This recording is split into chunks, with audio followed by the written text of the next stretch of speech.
So there we go. Hey, this is Chris again, sitting here with Big Sexy. We got a Mr. Jason White with us. How you doing? Good. Thank you guys for having me today. Thank you for coming and joining us. Yeah.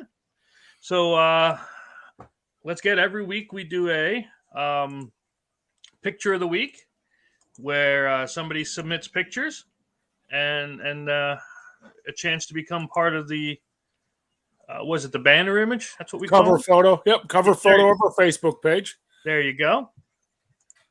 All right. So who did we get this time? This week it was still actually the same guy who did last week. Jason Wirtz, submitted the winning photo. So he must be pretty good at this photo thing. Looks like his little girl in a tree stand is what it looks like. That was a winning photo of the week, so that'll be the cover photo of our Facebook page. Yeah. And you know how much we love having kids on our Facebook page, so that's phenomenal. And the more pictures we get, the better. Yeah.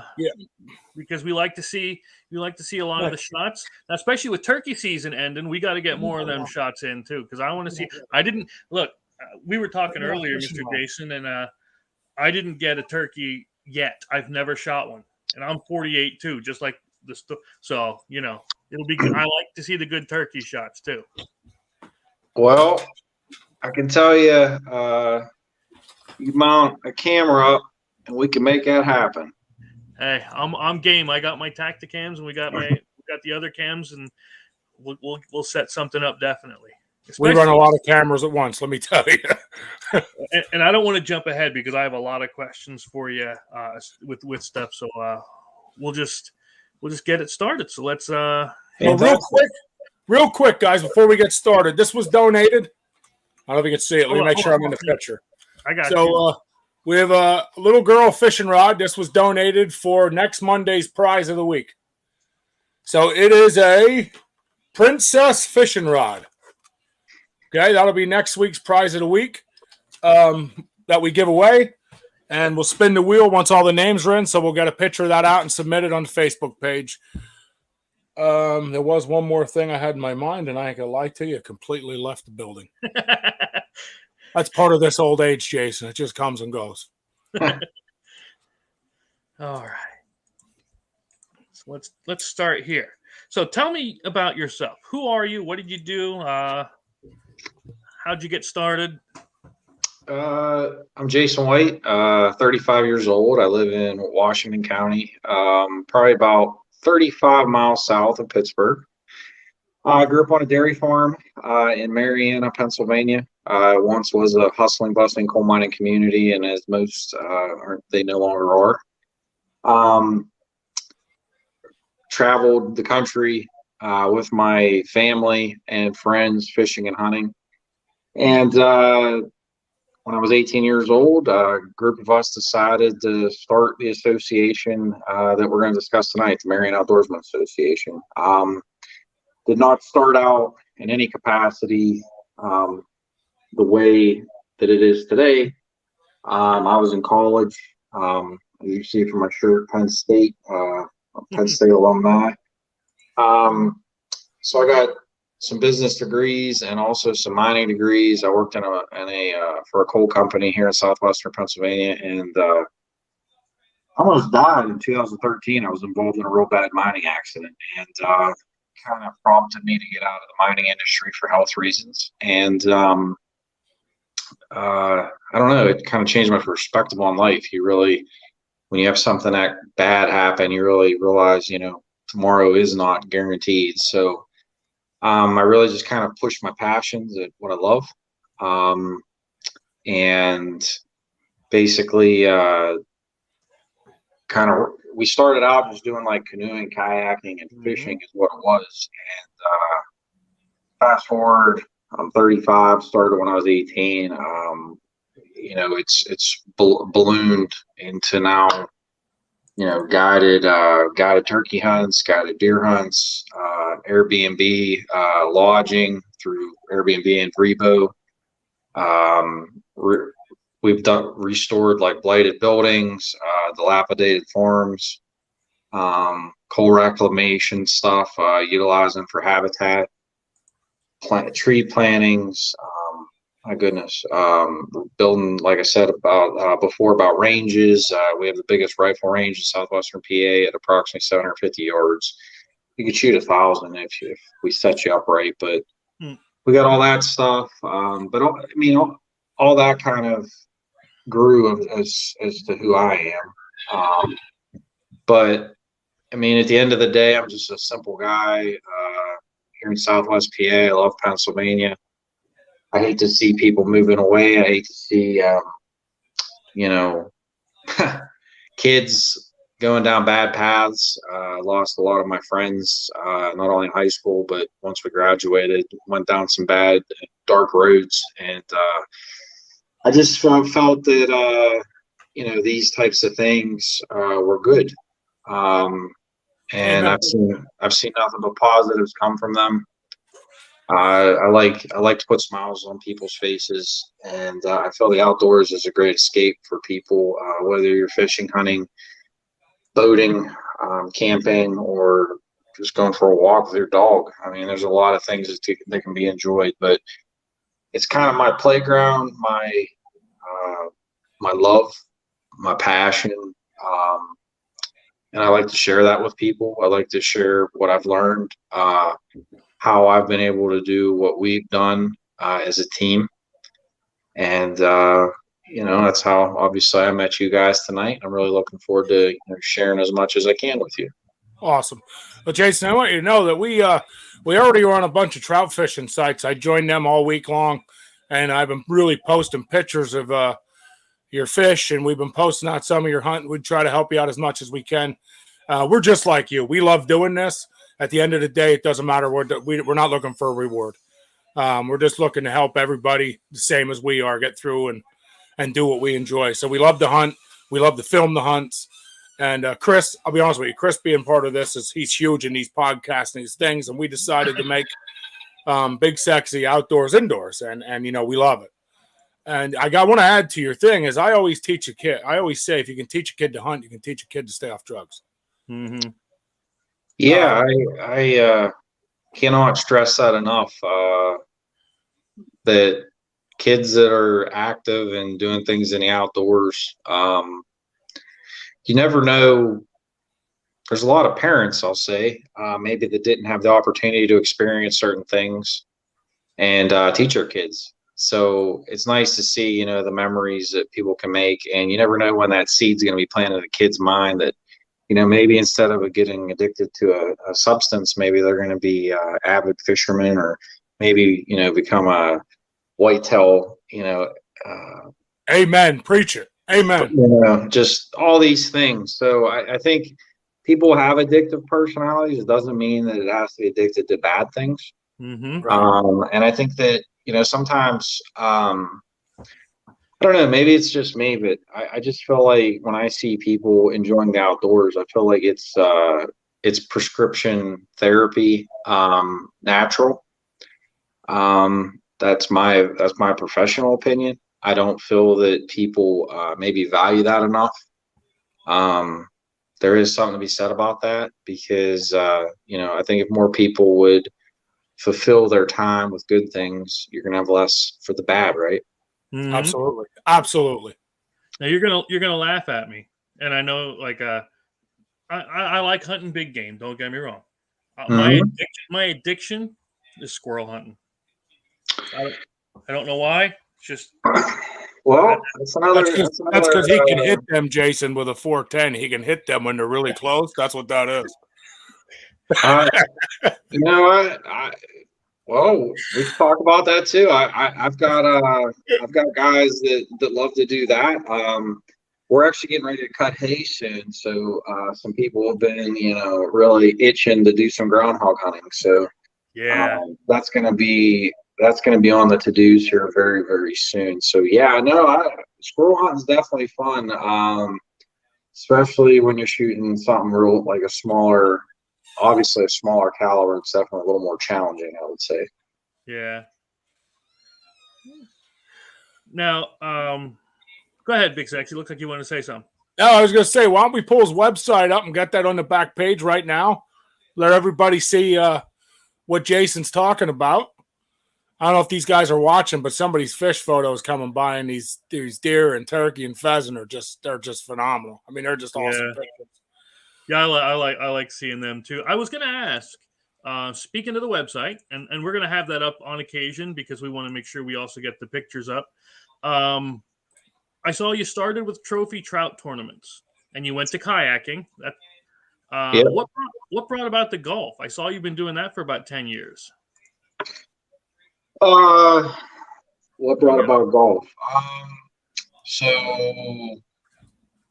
golfing to me is an outdoor activity. I've met a lot of people. Oddly enough, I've met a lot of people through the years that don't necessarily want to go to concerts or to sporting events, but they do like to golf. It's a niche of a group of people, and it was just, we started doing it years ago, and it's just been an annual kind of thing that we've done. And personally, this is me and one of my best friends, we like to we kind of have a tradition now where once a week we like to go to a different golf course within about 60 minutes to 90 minutes from our home. And it's just, I don't know, golf courses to me are a beautiful thing. They're all different, they're all unique, they're all kind of, I would say, they're art. So yeah, that's something we've done. That's something we're doing. We actually have a golf outing coming up June 18th at Carmichael's Golf Club. It's always a fun time. Just a good little fundraiser for us. We're actually utilizing the monies for a huge habitat improvement project this fall, which I'm really excited about, on a cold water fishery that we have. Yeah, that'll be nice. That's I hope cool. you might be showing them.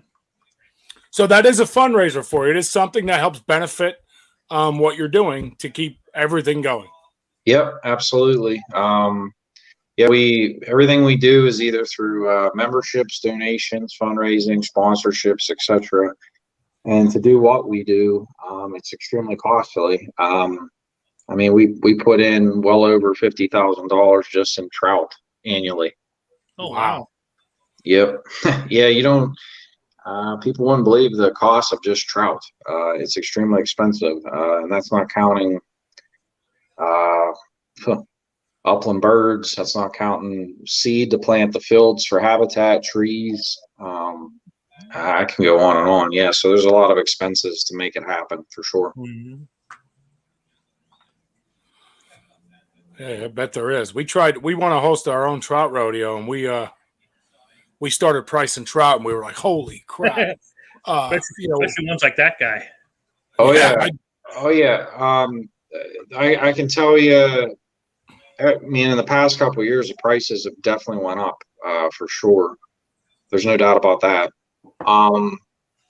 But I know we bought one brown trout this year. It was like 30 something inches. I forget the exact specs on it, but it was like $235 for one trout.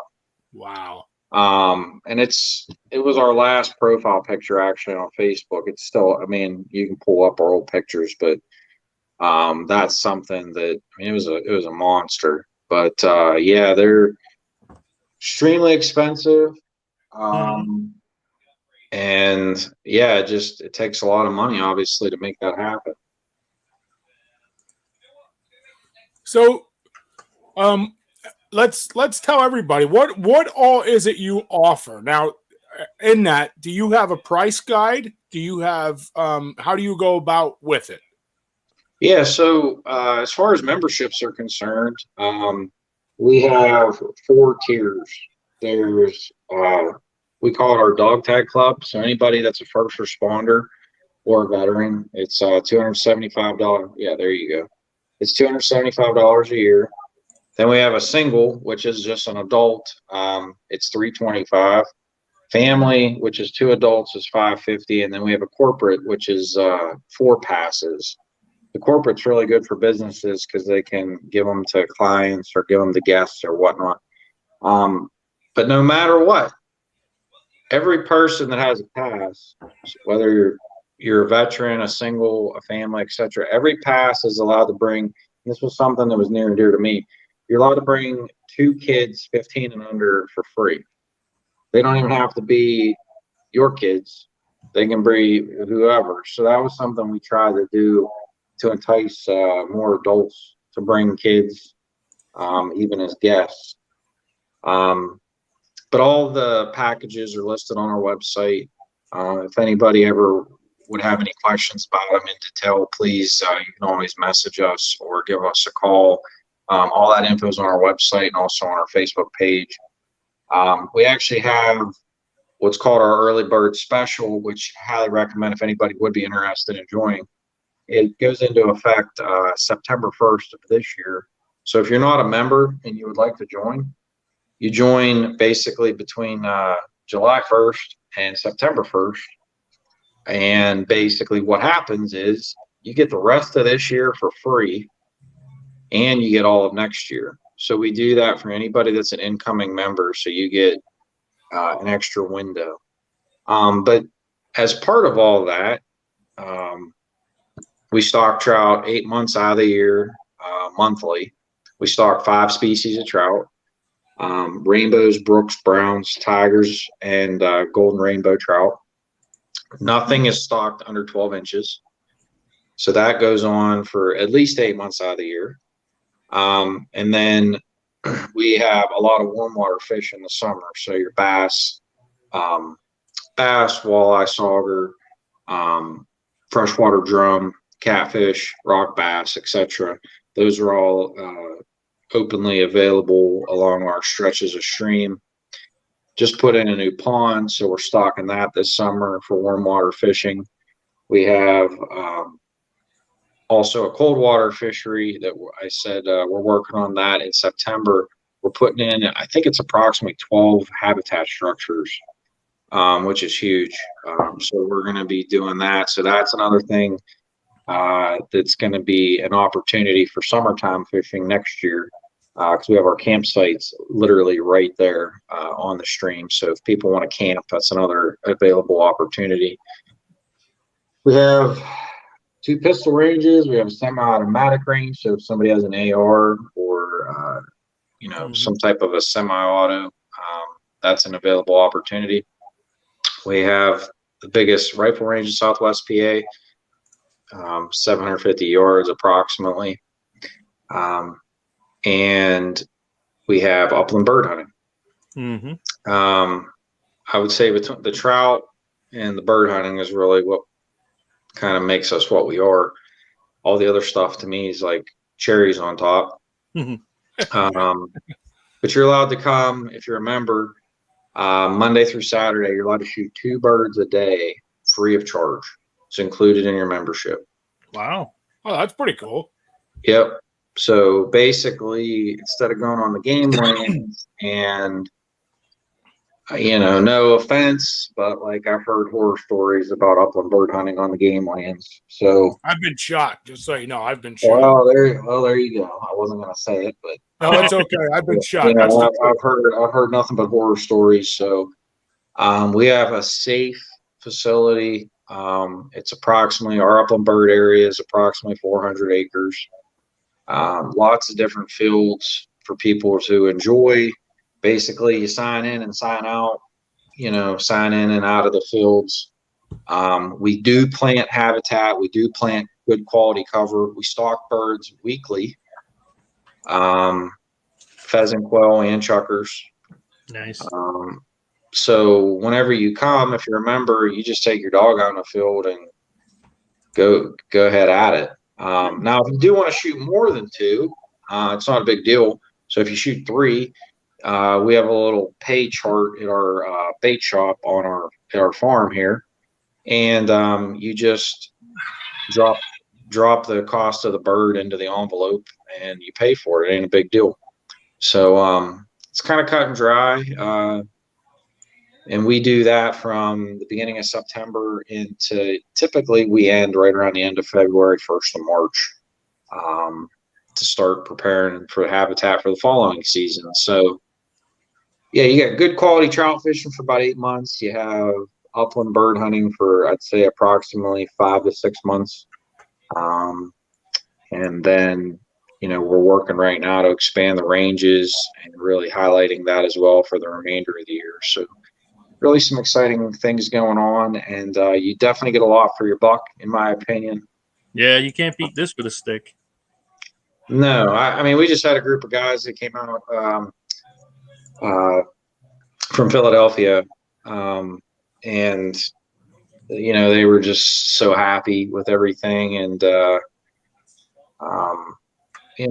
people that come, people like the fact that we stock 5 species of trout. Some people have never caught, a brown trout before, a brook trout, or whatever it may be, a tiger trout. Same thing with the upland birds, because we stock the melanistic birds. We stock quail. So there's times that people haven't seen that either. So I try to make it, like I said, as diverse as we can,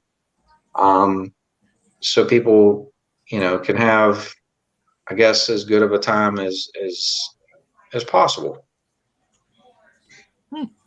Yeah. Now off screen. Sorry, go ahead, Chris. No, please. So off screen, we talked a little bit, and I think that it's a great question for you to reiterate on, which would be, Jason, what made you start all this? What made me start all this? So I went fishing with my dad to Maryland for opening day of trout season when I was probably 12 to 17. This is a true story. There's not a lot of people that know this. And we were coming home from Maryland, and the stream we fished on, I came back and I asked my dad, I was like, well, why aren't there trout here? And at that time, I was just, I didn't know. Like, I didn't know what was going on. I'm just this innocent kid.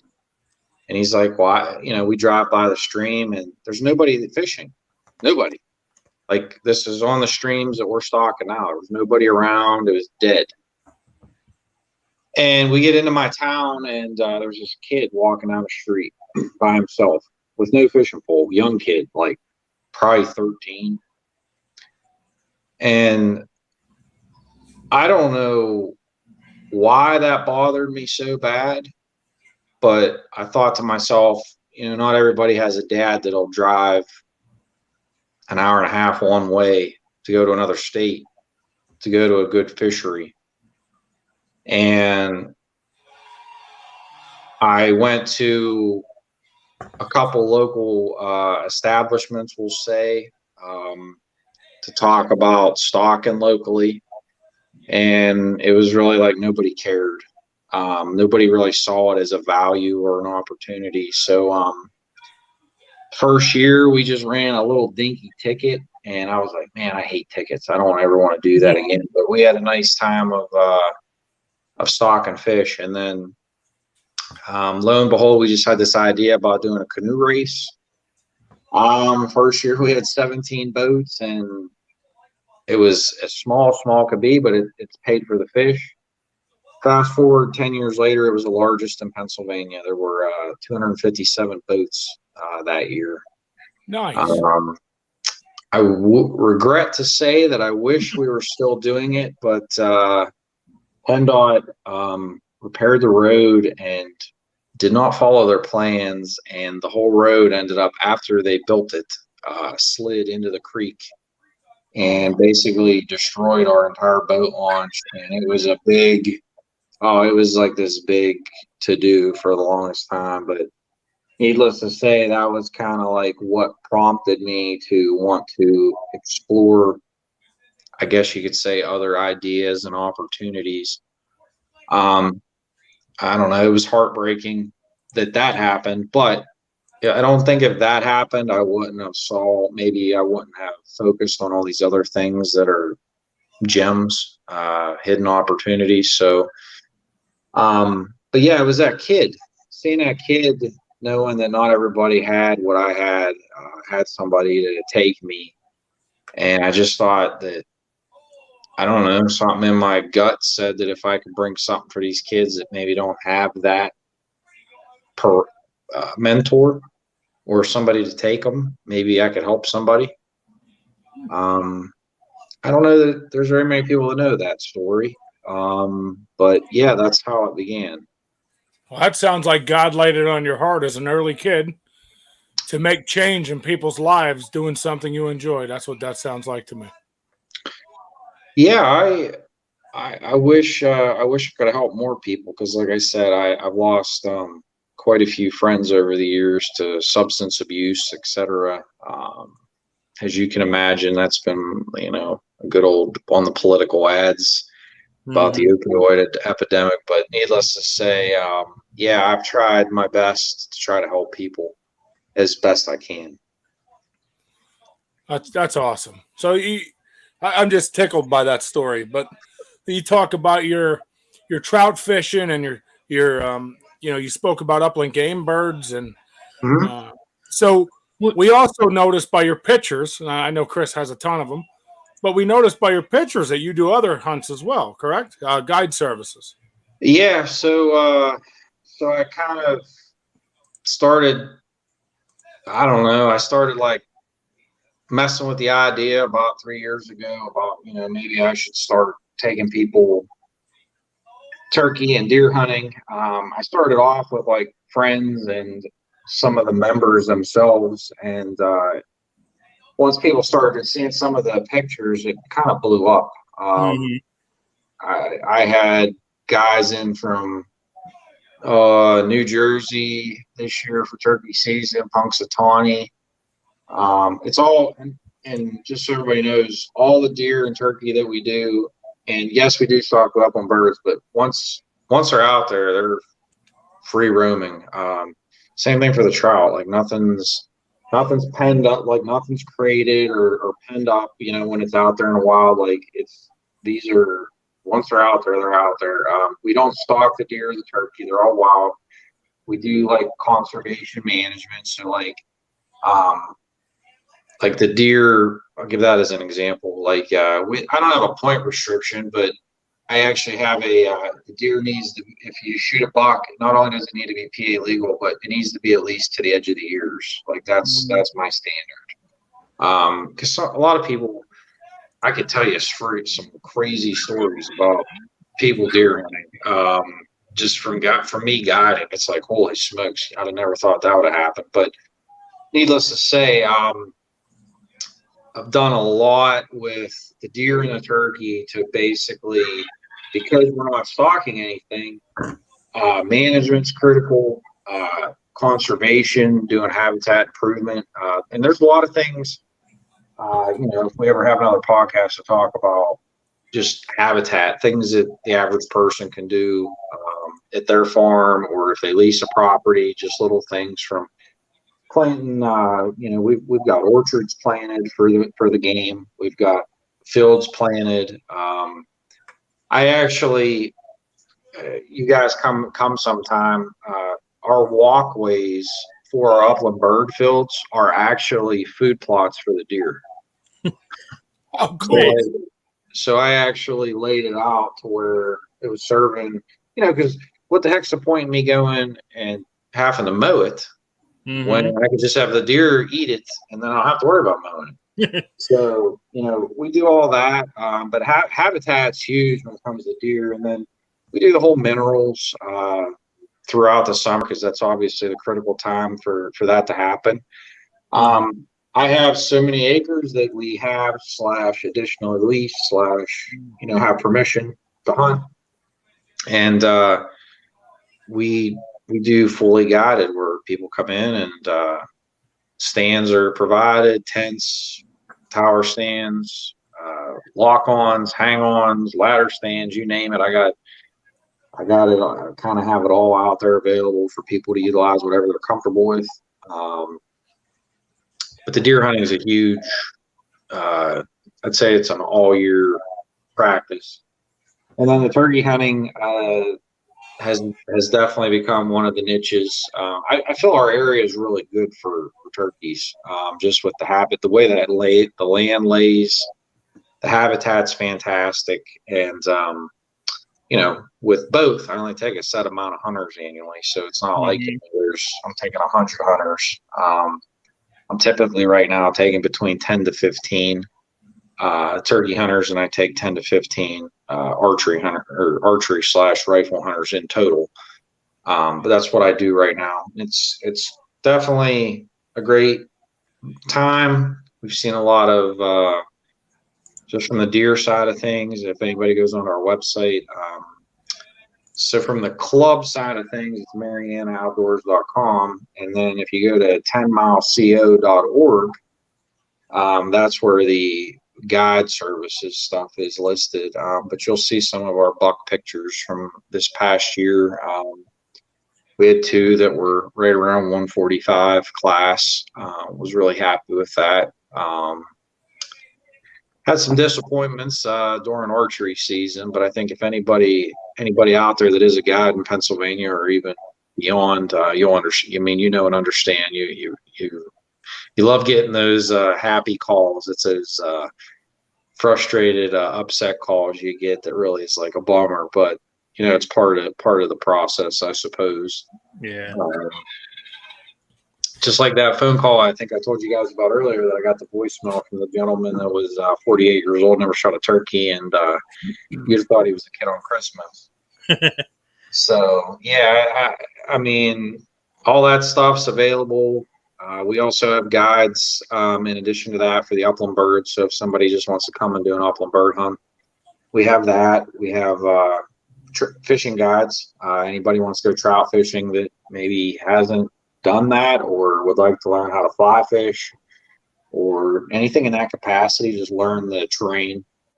So all of those are available. I also do small game. You'd mentioned before about squirrel and groundhog is coming up right now. I'm going to be taking some people to just do that, shooting far distance.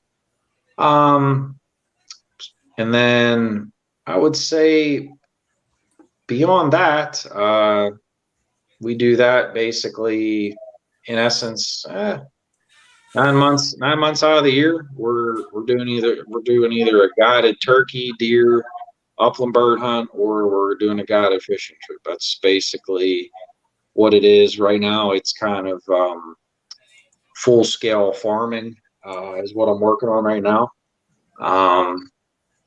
We just planted a lot of fields with a wide variety of food for the animals,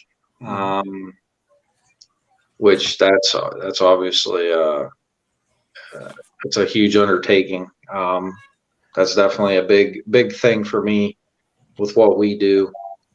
But yeah, we do a little bit of everything in that capacity. So people that would like to experience any of those things, free range, no fence, it's all free range.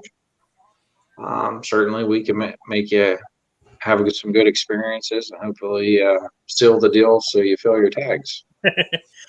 And speaking of tags, that's one of the things I wanted to ask about. I was looking here and it says no PA hunting license required, of course, except for waterfowl, because you got to get the duck stamp and all that. So interesting. I'm glad you asked me that question. So I do. I have permits for pheasant, quail, chucker, and mallard duck. So I actually have stocked 600 mallard ducks last year into the wild, like propagated them into the wild to help basically bolster the duck population. In essence, in doing that, by having that permit, you necessarily do not need a waterfowl license, but anybody that wants to go waterfowl, because we don't just go there. Like I said, I go other places. I tell everybody that yes, you have to have your waterfowl, you have to have your PA hunting license, your waterfowl stamp, and your migratory license. Because in addition to that, it should be listed on the website. You can do dove hunts as a member also, starting in dove season comes in September, because we stock hundreds of acres of sunflower fields. Okay. So we have a lot of doves. So yes, for those two things, for the waterfowl and doves, I tell everybody that yes, you absolutely have to have your license. Yeah. Now, Pheasant, quail, and chukar, you do not need a license. So if you're somebody that's out of state, or say you're somebody that's just a little perturbed with, I guess, hunting the game lands, theoretically, you would not need a license or your pheasant stamp, and you could come to our place and hunt through the whole season and not need a license. Deer and turkey, you need your license, and you need to have the appropriate stamps if you're hunting archery, etc. But yeah, I hope I explained that clearly enough. Yep. Yeah, I think it was very clear. And your buck and turkey, your deer and turkey, you of course has to be during your hunting season. Yeah, you don't want to miss that. Yep. Deer's obviously during state set timelines. Same thing for turkey. All state laws apply. And just because with the upland birds, just to be clear, just because somebody might not need to be required to have a license does not mean that they're not obligated to follow all the laws. So the state allows people to go to regulated properties without a license. I understand why, but nonetheless, you still need to know the basics of, don't shoot somebody, or, don't point a gun at somebody, or, what I mean? Like just safety zones are a great example. Knowing that you don't shoot it, like, if you get too close to a house, don't shoot that. So just the basics. So we try to cover that on our end with a waiver and try to give safety talks. And obviously whatever our guides say, we ask everybody to abide by that. But it's that's in essence, that's the way that the licensing works here in Pennsylvania.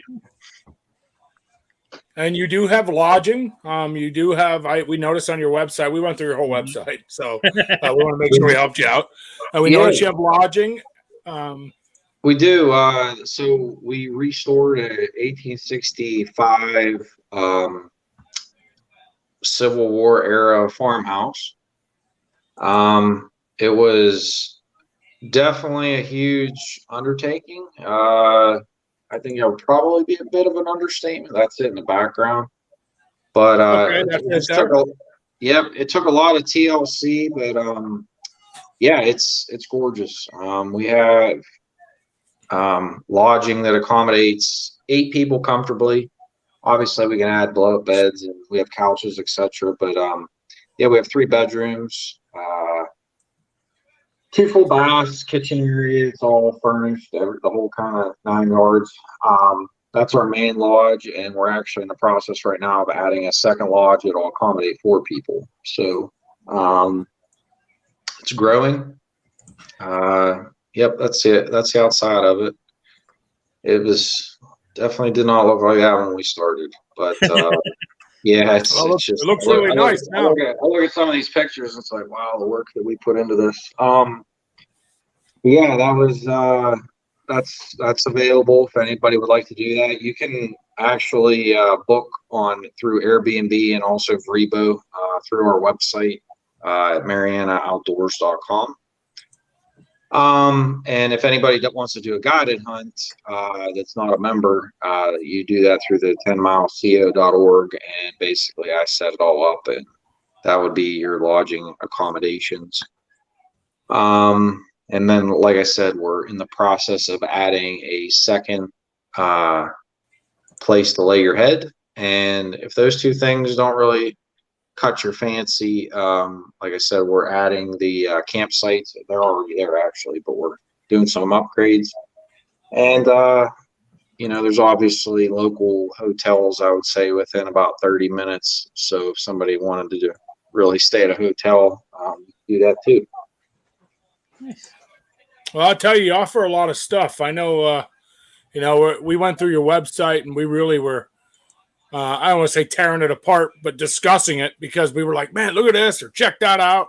What do you think that is? And that was one thing we really went through doing. I mean, we were, And one thing with Chris is he's so good at it, Jason. You'll watch; he'll just keep pulling up your website, showing all your stuff.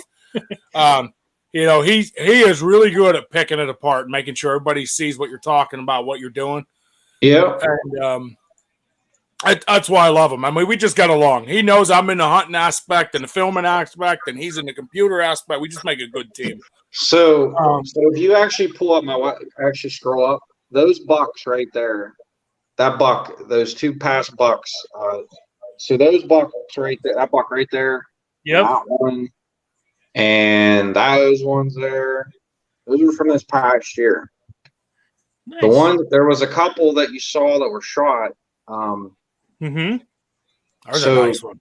Yeah. So that buck there was 2 years ago. That was 2 years ago. Yep. Why this is important and why I'm saying this, that buck, and the next buck you're about to see, and that buck, those were 2 years ago. Okay. These bucks, the next bucks you're about to see, I have to update the website. They're all on my Facebook page. If anybody goes on Wild Acres, the Facebook page, you'll see the bucks harvested. But the point is, the habitat and the food, you can see the jump in the rack sizes.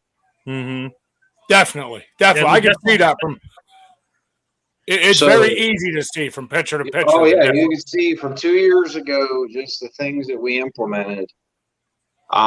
Minerals, food plots. Because I opened up 2 years ago, but when I did, we opened up literally like in September, and I didn't get to do any of the minerals and food plots at that time.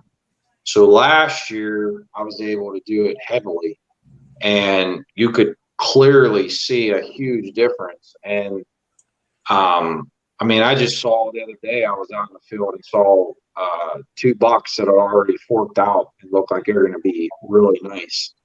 So yeah, those pictures there really go to attest to the quality of the habitat and what the things that you can do to make a difference in the point size. Now, forgive me for asking, because again, I'm going to come at it from the every person side. Okay, it says a 3-day hunt is $13.50. Tell me what that includes, because I've been to some places, or I've looked at some places where you have to pay this, and you also have to pay a certain amount for the animal you kill. Yeah, so that's the $13.50 would be that would be your early archery. Yep. So that would be your lodging. We provide food, like we basically stock the refrigerator for breakfast and lunch. We're not allowed to cook. We're not allowed to cook you food because of PA codes and whatnot. Yeah. So basically, you can either order out or go out to a local restaurant for dinner, or we can order food and bring it in, whatever. But we stock the fridge with breakfast, lunch, basically anything to pack your bag while you're out hunting, snacks, all that. Your lodging, all the tree stands, all that stuff is all taken care of. So if you say, hey, I'd like to hunt out of a tower stand, I can make it happen. You want up the ground line? I mean, we last year, I think we had like 22 different setups to accommodate people.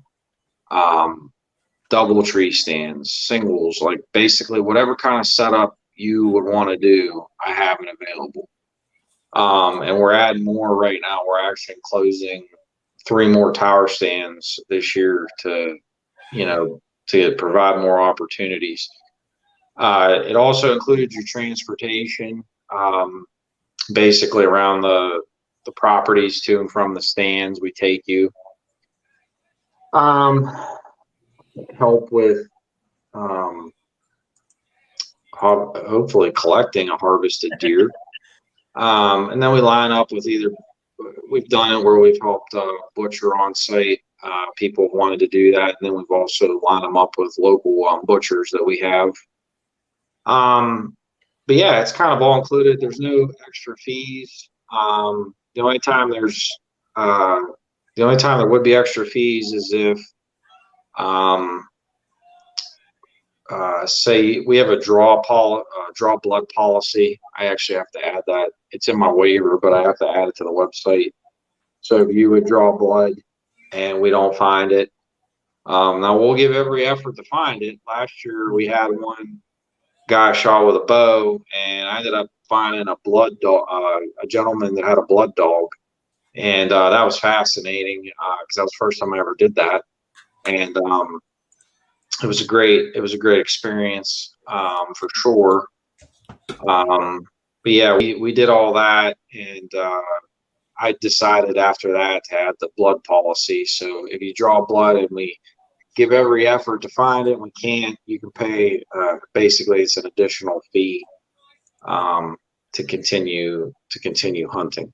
Yeah.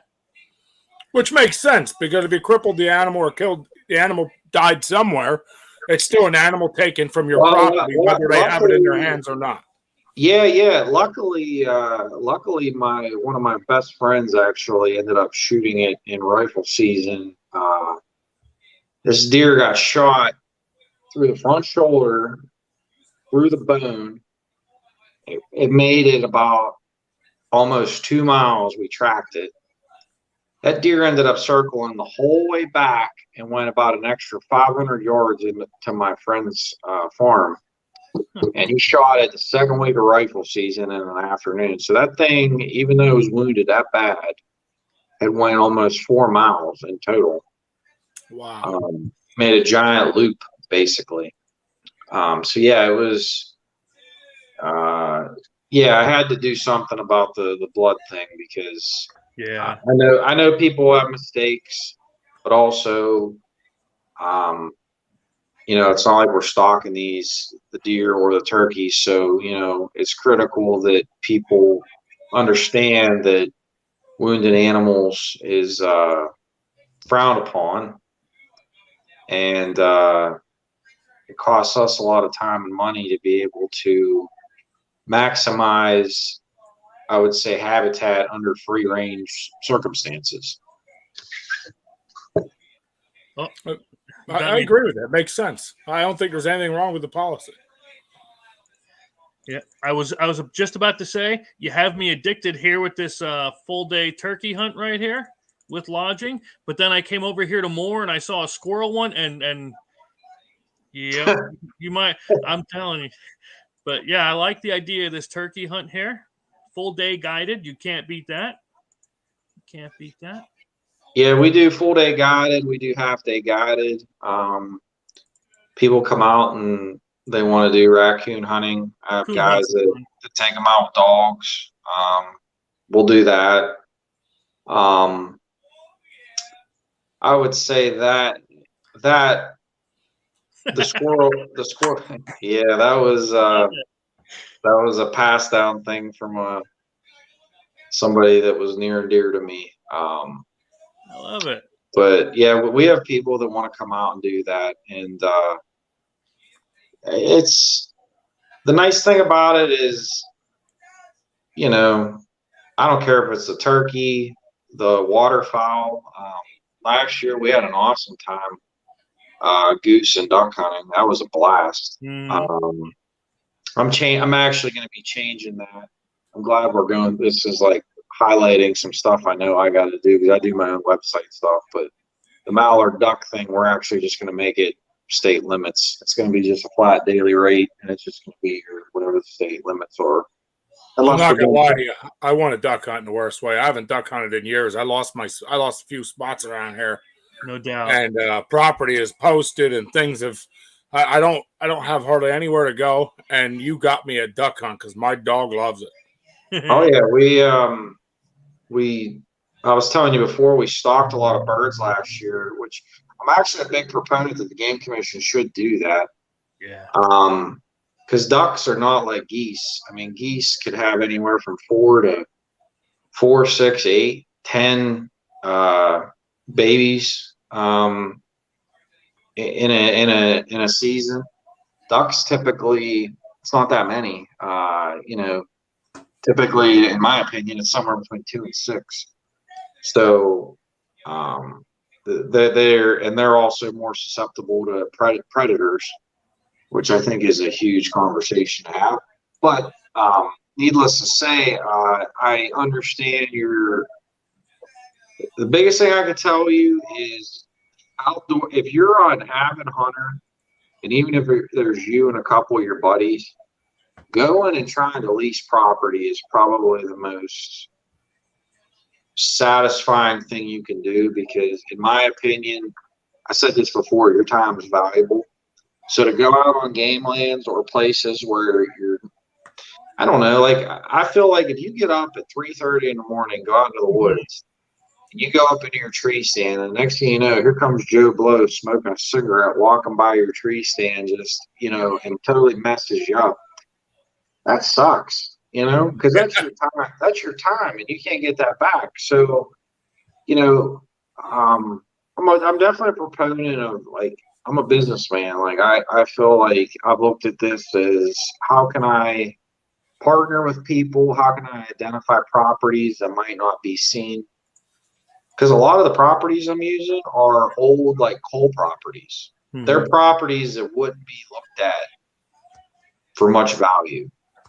So, like, or their own old stone quarries around the state or coal mines. I mean, these are things that guys and girls can look at and say, man, that's, because I can assure you the deer are still there, the turkeys are still there. You just gotta, you kind of have to see those diamonds in the rough, if that's a good way to put it. Mm-hmm.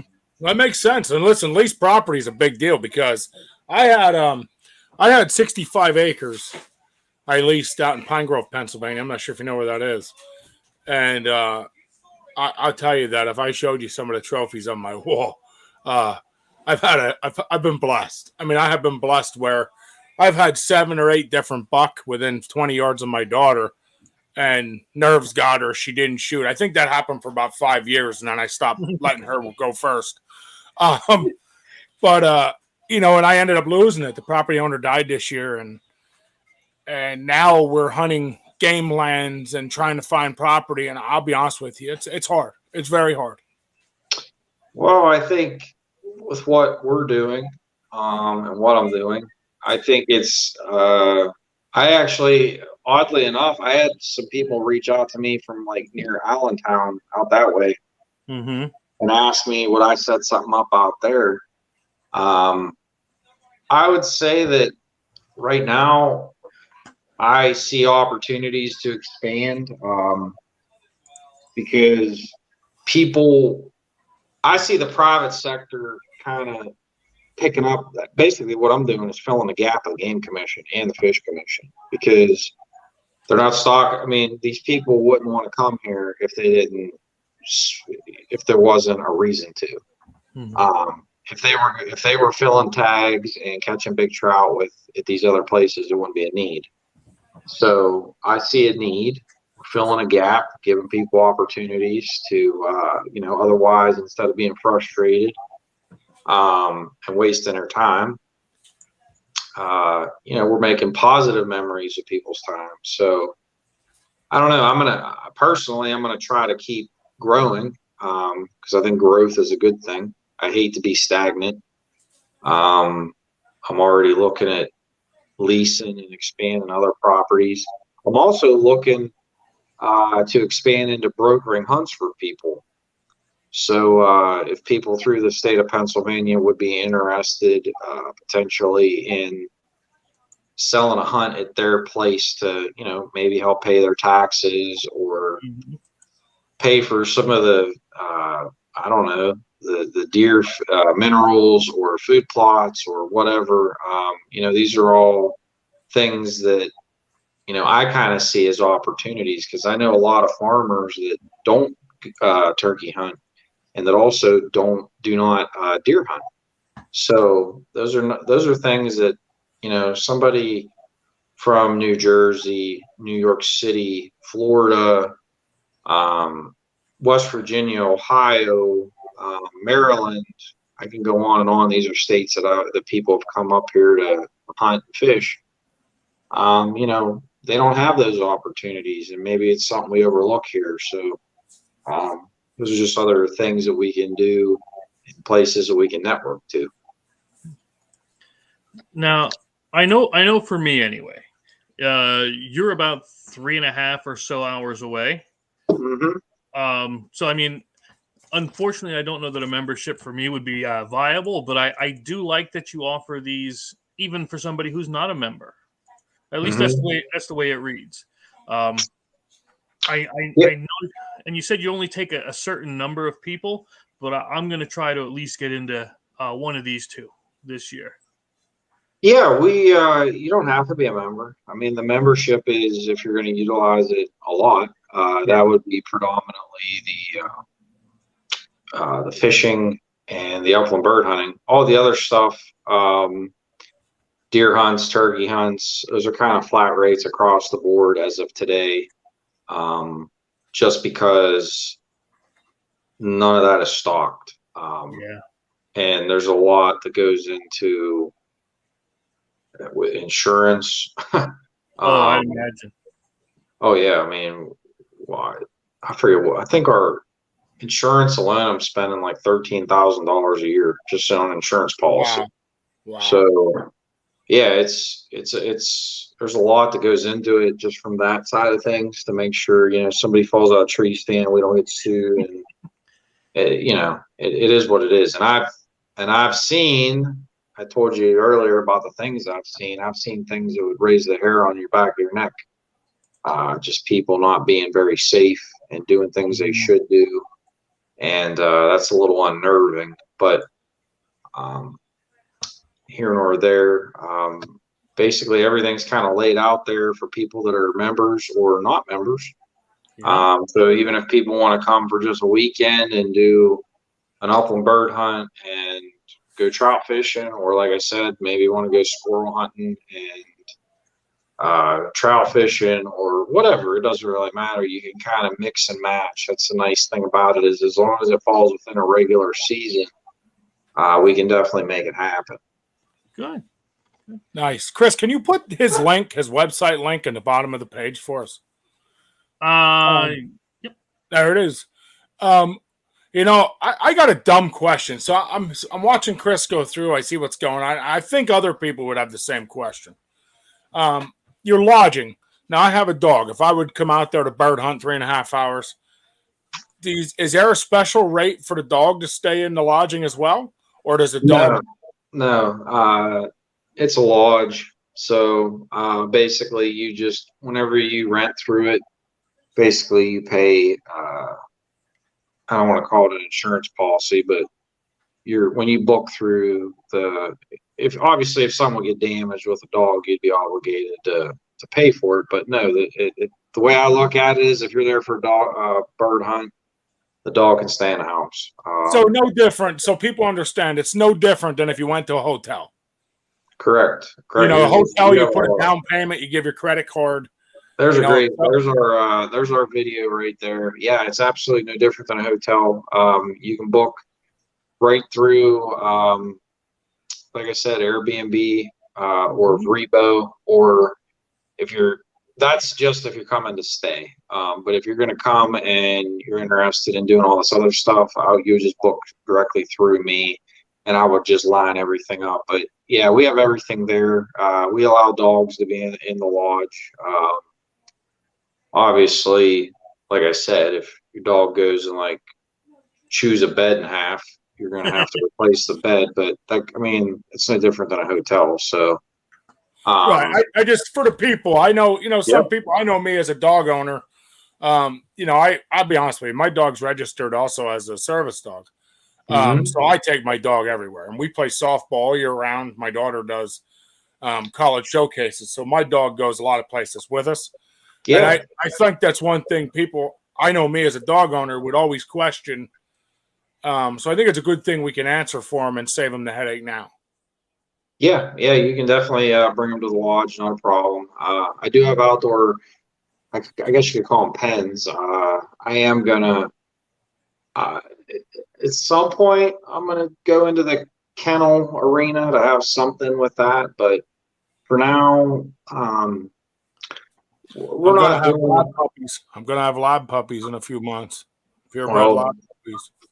Well, hey, I'll tell you what, they're great retrievers. There's no doubt about that. They love the water. But yeah, I don't really. I let people bring them into the house because typically if there's a group that comes to hunt, they'll have one or two dogs. And some guys, depending on the time of the year, like if it's October, the nights aren't that hot. Sometimes they'll bring their own crates or however they decide to do it. But it's all, I kind of let them choose. But yeah, they're welcome to have them in the house as long as things don't get destroyed. Jason, I'll tell you, watching your virtual video here is and I love that Chris pulled it up for everybody to watch. It's absolutely beautiful. You guys put a lot of work into that.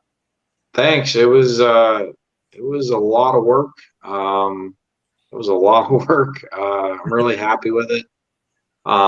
We're actually, it's not, I actually have a gentleman coming tomorrow. We're making new videos, because this website's going to get updated again.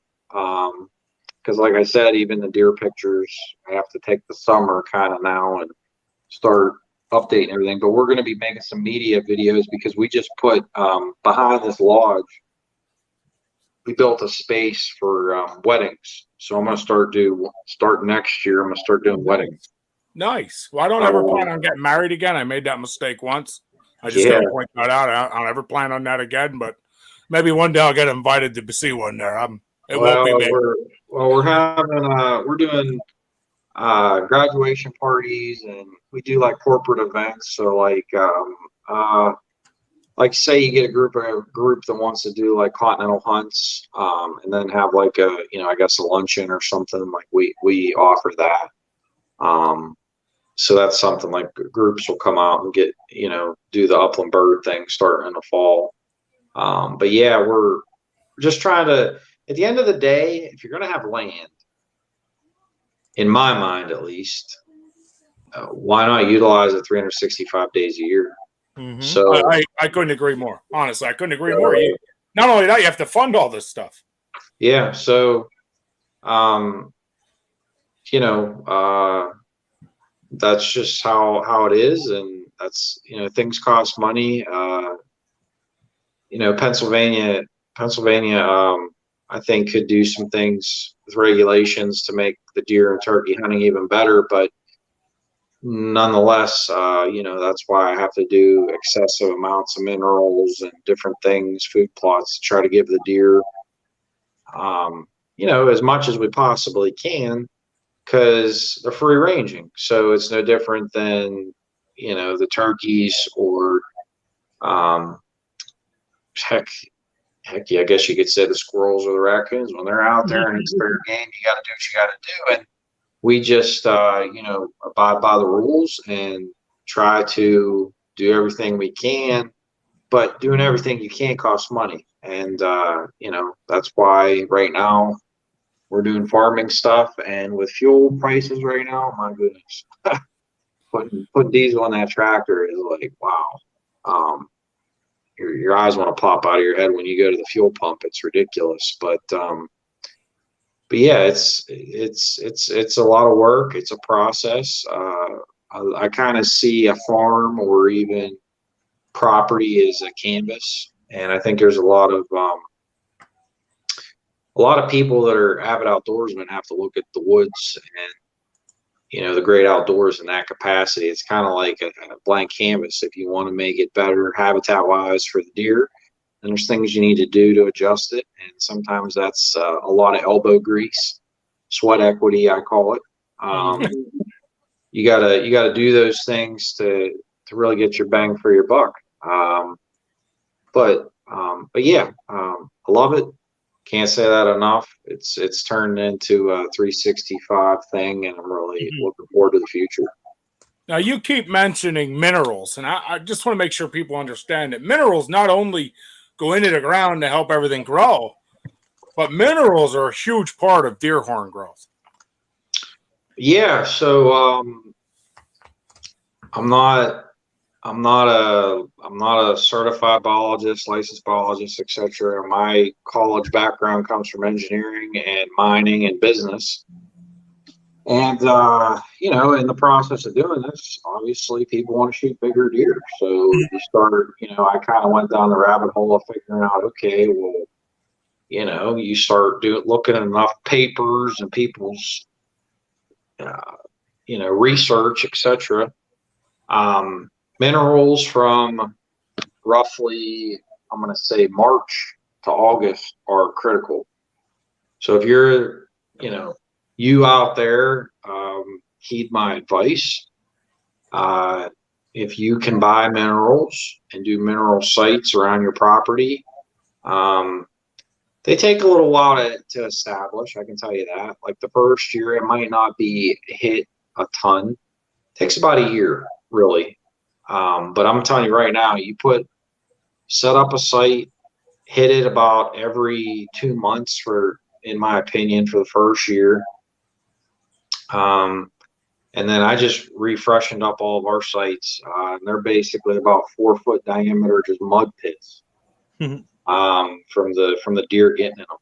But yes, minerals are critical because obviously you have a rack that is bone, and you're talking that's all mineral. So the goal is to jumpstart a deer's antler growth, and basically between minerals and, I'm going to say, food plots and food intake, you personally can increase a deer's antler growth from, and I'm going to say, anywhere from 5 to 15 to 20%, which is huge. You're talking, that's massive. I mean, that's a massive thing. So that's why we do minerals. We do the different types of food plots, anything from soybeans, sunflowers, corn. I mean, these things are just for the deer to eat. The best one of all, though, is Lab. Lab is probably one of the biggest hidden secrets that I just told everybody. But yeah, that's one of the best things that you could plant. It's actually a bean. It gets about 4 inches long, but I make my own concoctions with like buckwheat, sunflowers, etc. Mix it all together, and it's really good protein growth for them. So yeah, that window of March to August, if you're going to try to do things where you're going to try to impact the habitat,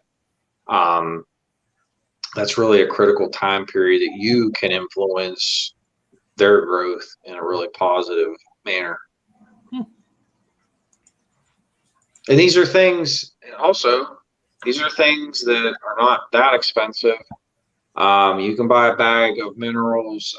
They sell like trace minerals. You can go to a Rural King, Tractor Supply, your bigger chain hunting stores, Cabela's, I know. I could go on and on with all of them, but they have them. You go to your hunting sections, and even at Walmart, they'll have it. But yeah, typically a thing of minerals is around anywhere from $8 to $12 for a bag. That'll do you a site. Sometimes it'll do 2 sites, but yeah, you can buy that stuff. You can buy stuff, like I said, at the Tractor Supply Rural King. It's actually geared to cows and horses. That stuff works really well.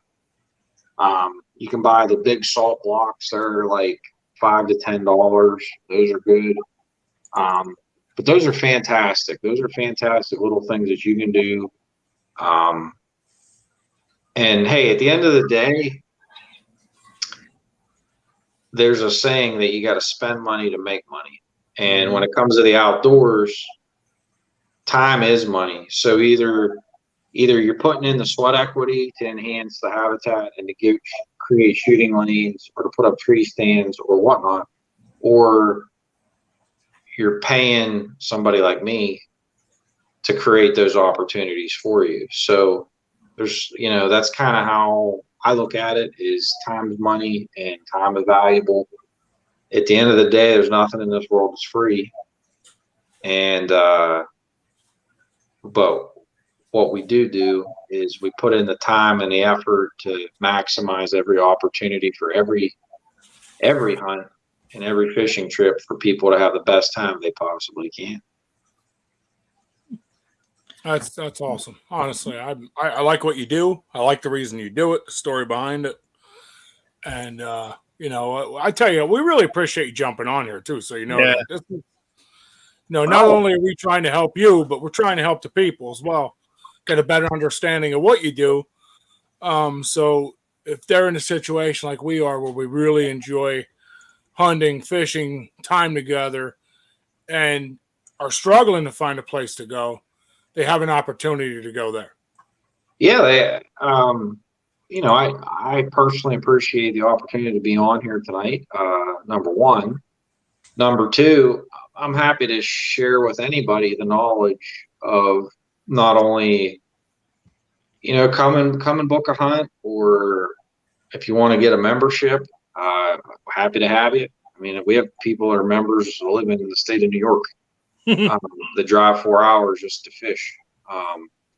So, I mean, and I'm an open book. So when people come, they ask me questions like, how do I do this? How do I do that? I'm happy to share. I'm not trying to hoard any knowledge. I like to see for people to be successful. So, if you're somebody that's going to put the time and the effort in to achieve your goals, certainly I'm happy to sit down, have a cup of coffee with you, and talk about, how do we do things. If you want to come out and see how I do stuff, how do I plant, how do I mix seed, what type of machinery do we use, how do we use it, by all means, happy to do that.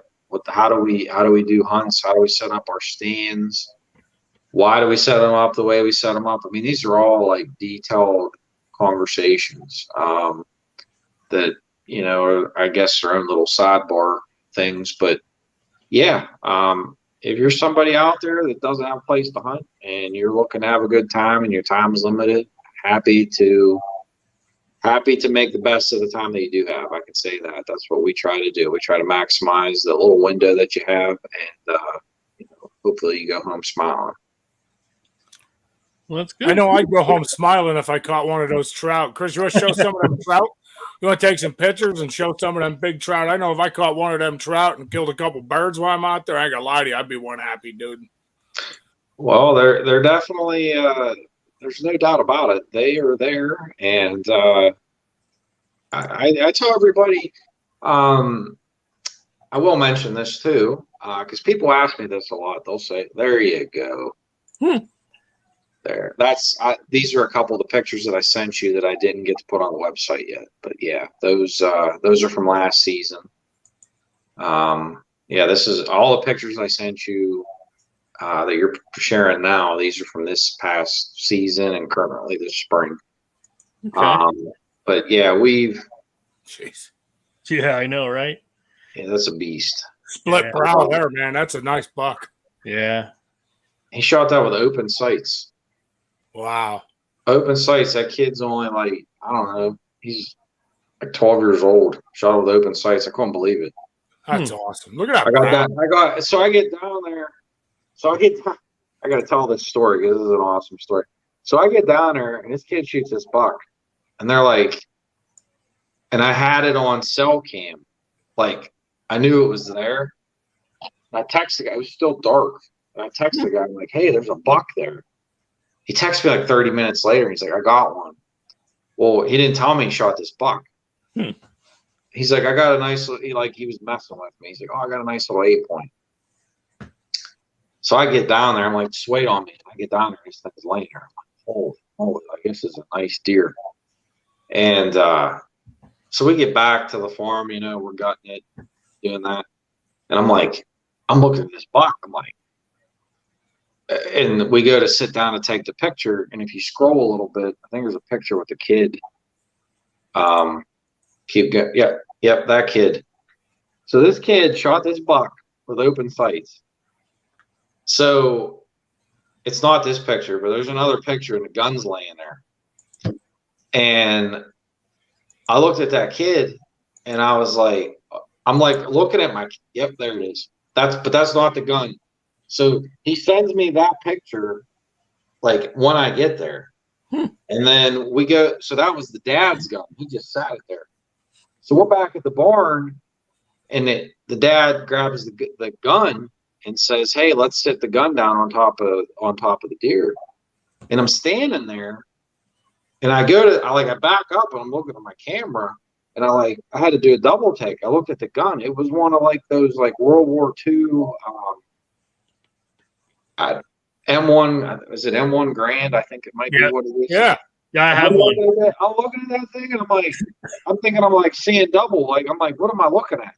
And I'm like, I looked at him. I'm like, are you telling me that kid shot that buck with that gun? He's like, yeah. I'm like, holy shit. I was like in disbelief.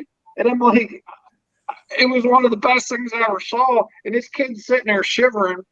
And I'm like, well, I'm like, oh my gosh. Like, do you realize what this is? Like, you shot a 145 class buck with open sights at like 150 yards. Like, that is impressive.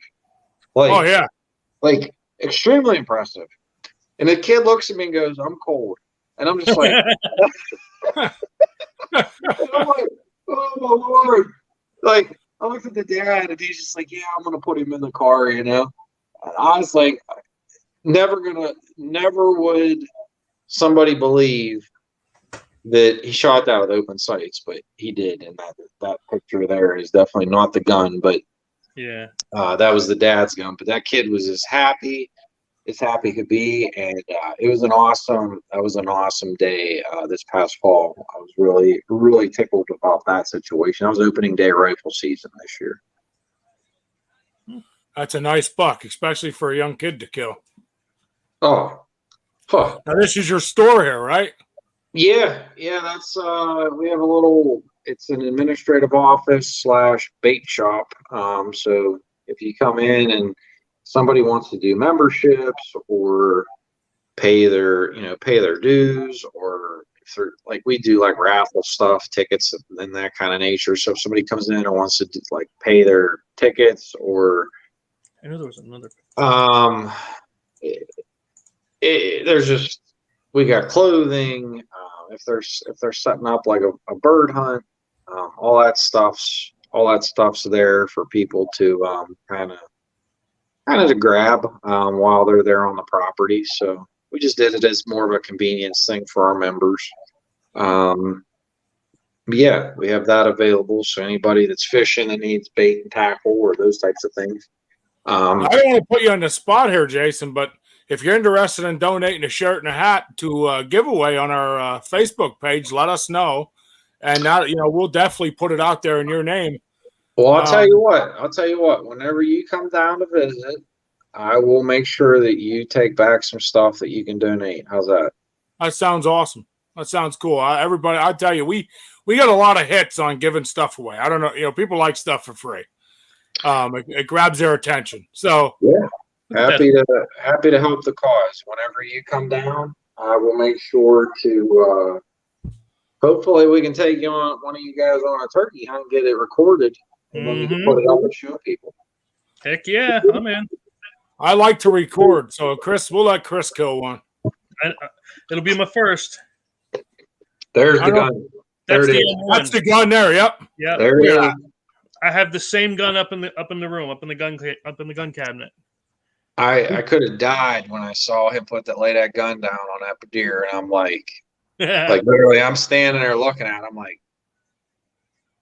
like what? And that's a big deal. That's a long distance on an open site, especially for a young kid. When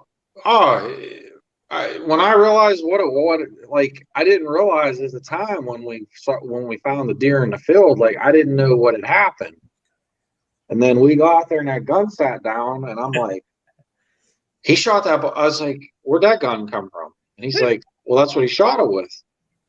And I'm like, well, what's that other gun? And he was like, oh, that's my gun. I just put it in the picture because, so I'm standing there. I'm like, holy crap. I'm like, do you realize how impressive this is? Like, this buck is, if you look at his tines, I mean, he's thick all the way through, like all the way. That's a nice buck. I like the double brow. Double brow split. It was a 13 point. And I'm a big deal with double brows. When I see them double brows or a little drop, Jason, they're attention grabbers. But when he shot that gun down, it blew me away. I was just I was happy, and also they understand what they did. Like, that's impressive. Shooting a buck of that quality at that distance, open sights. That is Oops. beyond impressive, in my opinion. Yeah, that's a big deal. Oh, like I told him, I said, you're going to put that on the wall. That kid might go the rest of his life and never shoot a buck that big with open sights. Like, never. I'd be hanging that gun off 2 deer hooves right underneath that head. That's what I'd be doing. That's a heck of a feat. I mean, those are the types of memories right there that'll last you a lifetime because you don't realize and appreciate at that time what you did. Well, ignore the gun. Looking at this kid's face, at the quality of buck he shot, I'll say this every time. That is worth everything in the world. That's priceless. That's priceless. And you want to know something? That guy reached out to me. He's been a returning client, and he's also a member. But he hunted game lands and got a hold of me after the fact. He was frustrated because he said, we're not seeing anything, and there's guys everywhere, and it's just a frustrating situation. So he ended up booking a hunt, and his son shot that, and then his dad actually missed one, I think, the next day. But the fact is, did the son give him lessons then? That's obviously one of those disappointing phone calls that you get that somebody missed. But what are you gonna do? I can't go out there and it happens. It happens to the best of us. Yeah, absolutely. But there's a $230 trout. No, that's a monster. Jeez. Yeah, that's a hammer. That's a great fish, no doubt about that. That's that picture there's fantastic. But his face is priceless. Yeah. In that picture. Look at his face. I love that. I'll give a little shout out this next picture. I hope I'm saying this name right. So please, guys, if you see this, forgive me. It's the Wissa. I think it's that's the Wissahickon Creek because I'm a member and I fish there. Well, this isn't the Wissahickon Creek. This is at our place, but this is the president of the Wissahickon. See that hat? See that hat? That's a Wissahickon Creek hat. I have the same hat hanging here. Watch this. But anyway. Well, make sure that you share this with them. I love those guys. They're nothing but the best. But yeah, those were the guys from Philadelphia that came out and fished at our tournament last weekend. So I was really fantastic people, really great people. All right, I lied. I don't know where my hat is, but I have it. Well, I was saying that group of guys was the guys I was saying earlier that came out from Philly. Yeah, that was them. They're awesome. But yeah, they had a blast. They came out for our fishing tournament, and I know they're coming back. I think they said maybe in the fall. So awesome group of guys. Let me tell you this, Jason. I live about an hour and a half from them. I'm north of them. Okay. And I got a tip to go check out their thing. So of course I jumped on their Facebook page and I did some research. They do a really nice job of stocking them creeks for them kids. They do a nice job. I went down after they had their kids thing, and then I went through. I don't go to the kids things, and I take my kids, of course, but I try to let the kids there for a few weeks before I go check it out. Even though their rodeo is only a day or two, but I like to see the kids get every opportunity to try to catch the big ones before I step foot near anything. Well, I'm a firm believer. They do an awesome job. They do a phenomenal job. So anybody listening, the Wissahickon Creek does a phenomenal job for them kids. I mean, I'm ecstatic, and I don't know if you've ever seen their creeks, but their creeks are nice. Oh yeah, they do an awesome job. I apologize, I don't have it in front of me. I think it's Wissahickon Trout Club is what their Facebook page is. I'm not sure, but they're an awesome group of people. Helping the people, I would say the Philadelphia area that don't get to utilize the outdoors. So if anybody can ever support them, they're great people down in Southeast Pennsylvania. but yeah, they came out, and I know they're coming back again. They really enjoy it here, and happy to have them. I'm glad the friendships that I've built with them, they're tremendous, and I look forward to seeing them. What size that damn thing? Man, that's a big fish. Jesus. Yeah, there's a gentleman. That gentleman's from New Jersey. That was his first Pennsylvania buck harvested in rifle season. That was definitely a nice experience, I would say. Really glad that he had that opportunity, and I'll get to see him again this fall. That's one of the. I like these kind of pictures. Oh yeah, like I was saying, we've put a lot of time and money into habitat, and watching those birds fly out of those fields the way they do, I don't know, it's awesome. It's really something to see. This gentleman here on the left is from New Jersey and shot his first PA turkey this year, and that's one of my guides on the right. My right-hand man, Pat. He's top notch. But yeah, we had an awesome turkey season this year for sure. That was a great story. That thing there, that was an awesome set up like 3 times trying to get that bird, and finally they sealed the deal.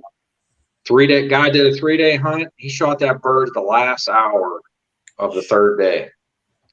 So Get out. Yep.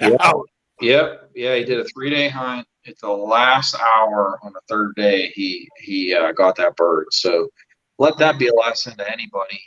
You got to hunt. When you're out hunting, you're hunting. You're not shooting. Although sometimes you are shooting, but there's no guarantees when it's open range. You have to really, you got to put your time in. Sometimes it's quick, and sometimes it's disappointing. But nonetheless, you got to put the time in. Yeah.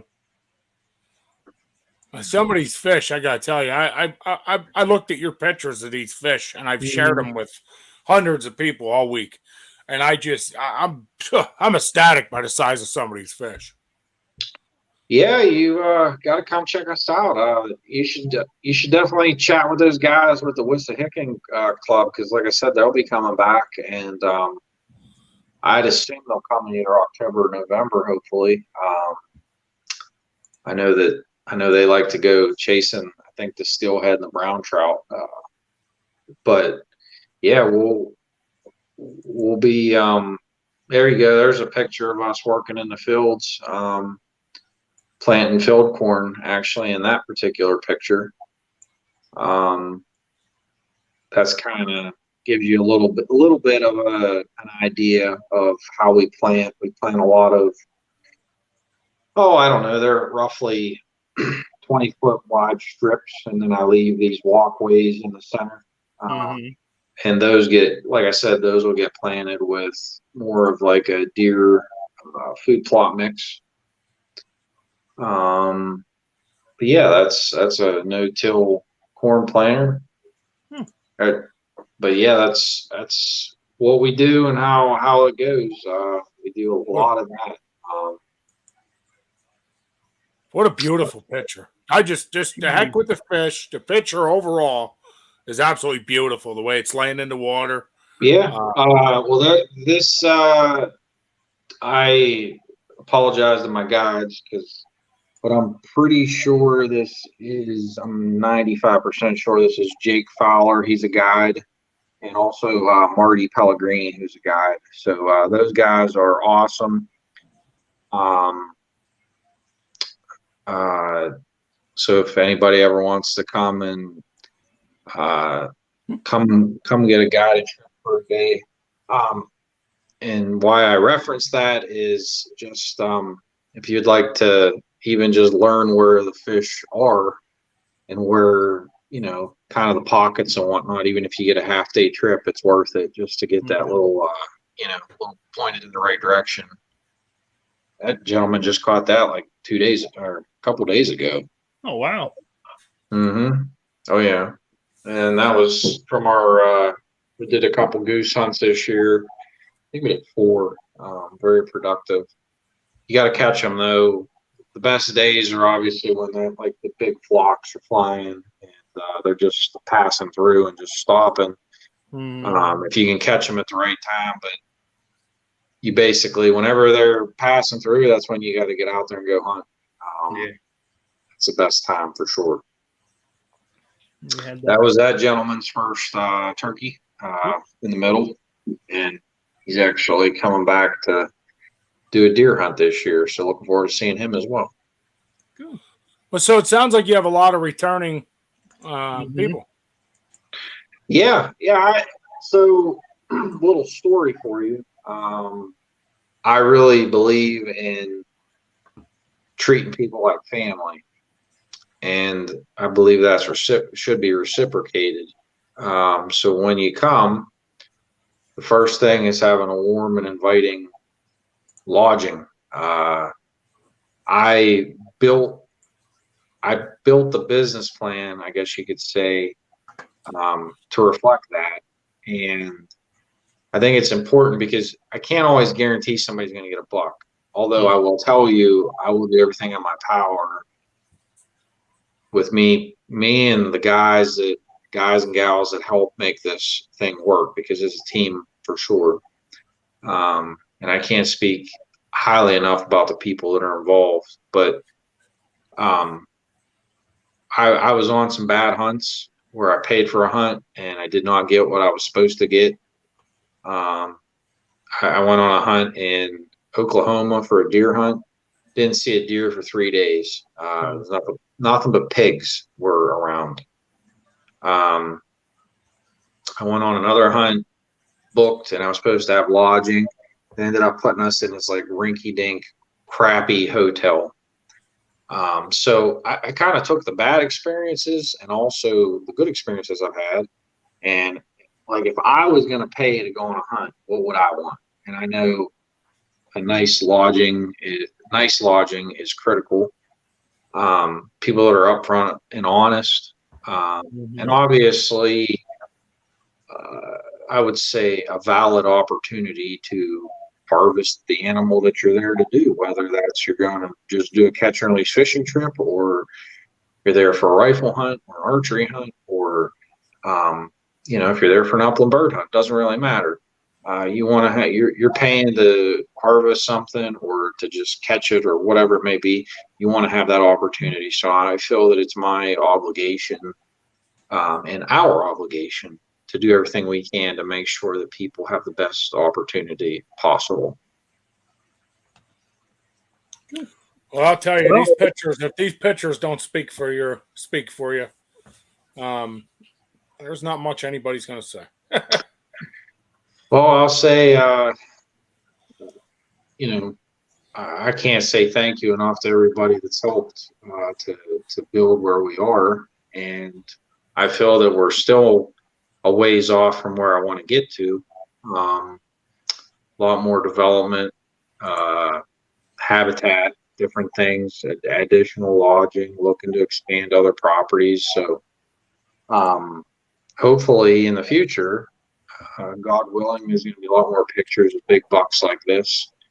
And it's only going to get better and better as time progresses.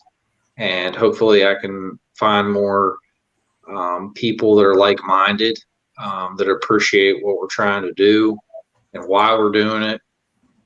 Because I feel that,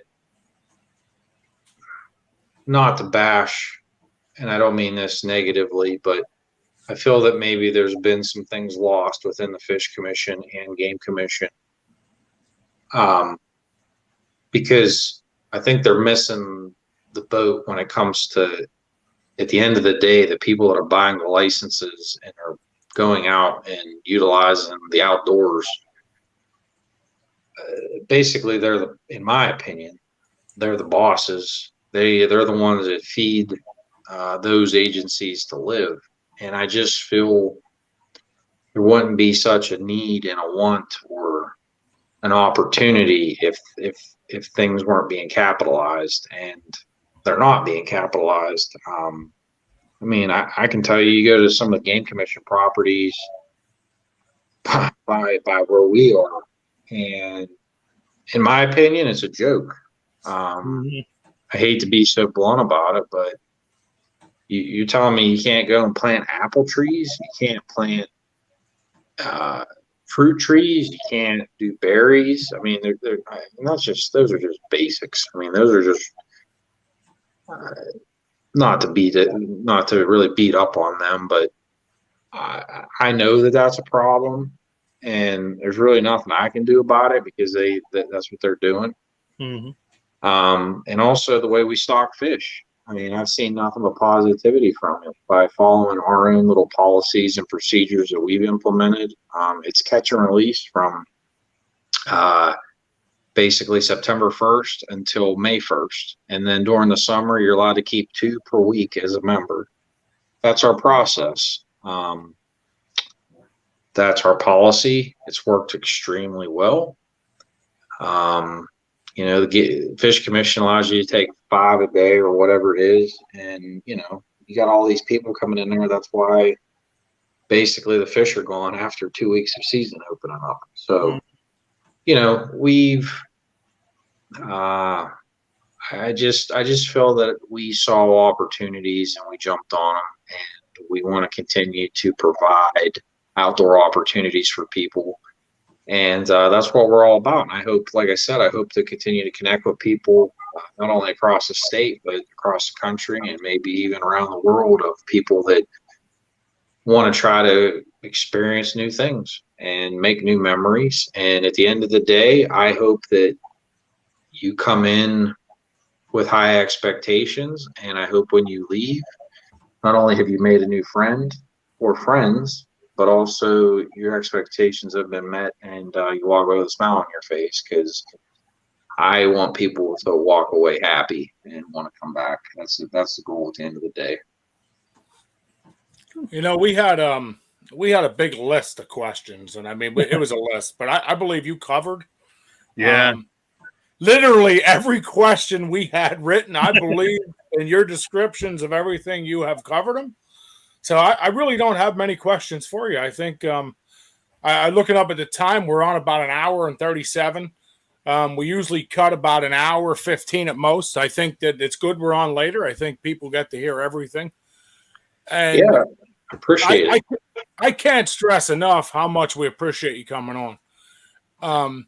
Well, like I said, I'm appreciative that you guys asked me to be on. And like I said, please come visit us, and I'd be happy to, if you want to do a video or you want to make some content or you want to do a show at the farm, an on-site type thing, I'd be happy to set something up and make it happen. Awesome. We really appreciate that. We've been discussing that a little bit since you talked to Chris on the phone. June, July are horrible months for me. Softball is every weekend and can't breathe, and if we can get some time in the fall, Chris and I will discuss more. Maybe we can set up something in the fall to come out, shoot some videos, maybe kill some birds. I'd say shoot some videos, shoot some birds, Yeah, I mean, I'm not gonna lie to you. If I'm out there, we're gonna do some of it. I'm not just gonna come out and shoot. Absolutely. We can definitely make something happen. Just keep in touch with me, and certainly anybody out there that's watched this, check us out. If you're interested in memberships, it's MariannaOutdoors.com. And if you're interested in any type of a guided hunt, you go to 10mileco.org, and that'll get you. My name's Jason White. You can always hit up our Facebook pages, and you can always call me direct at 724-579-0924, and hopefully I can answer any questions that you may have. And at the end of the day, make some good memories for you and your family. Jason, I don't know if you noticed, but at the bottom of the screen, we definitely ran both your website pages for you most of the time. We want to make sure everybody could see them, reach out to you. Any questions, any information. So we definitely did that for you and made sure everything's good. We tried to share all your pictures. We enjoyed your pictures, so we'll make sure we also enjoy them. Well, we're probably going to take you up on coming out there. So once we can figure out when, we'll definitely get in on that. I'm going to share. I will definitely share this broadcast on the Wissahickon Creek. That way, them guys get to check out. They were brought up and put on here. Oh, please do. They're gonna kick at it. They'll be saying chicken and gravy is what they're gonna. Yeah, I'm on their Facebook page, like I said, so I'll definitely get that shared on there this week, and we'll share this around because the more we can help you out, the more it helps us out. The outdoorsman happy is a good outdoorsman. Oh, I'm a firm believer in that, and I think more things like this are productive. I think that people can make a difference, whether that's just, like I said, educating somebody over a cup of coffee, or like this, spreading the word out. Happy to have you guys. Hopefully I can give you some memories, but also, geez, out of all the stuff we talked about, I see a lot of sidebar things to really like, whether you're talking about minerals or talking about food plots or talking about tree stands or fishing techniques and setups. They're all their own little thing that, is a great educational opportunity for people. So I say that because I see a lot of opportunities for you guys. Certainly lots of videos for sure. Lots of education. Yeah, well, we're going to let you go for tonight. We're going to say thank you, and we appreciate having you, and we'll wrap up here. Thank you, everybody. Take care. God bless you and your family. Thank you. You too. Bye-bye. Thank you.